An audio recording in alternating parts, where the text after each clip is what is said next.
Yo, mabilis ang kwento lang ng mga ganap sa Maragondon Enduro Race. Wala pang track read kaya pumunta ako ng maaga. 6:30 AM, nasa taas na. Dalawang baba, solved. Pahinga ng konti, maya-maya lang karera na. Konti lang kami, para kasing uulan.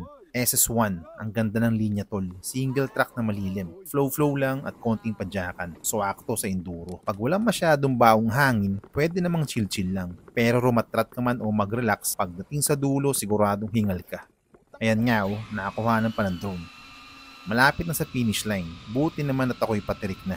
So ayun, pahinga at kwento lang ng konti, tapos akit na ulit. Maraming delay bago na simula ng SS2.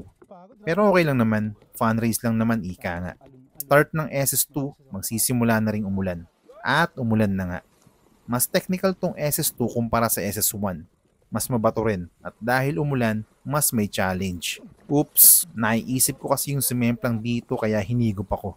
Balik tayo sa karera. Eto, takbong safe lang. Katulad sa SS1, may ahunan din tong SS2. Tapos may part na steep at maputik with chance na maging chocolate. Buti na lang at nakababa tayo ng safe at madumi.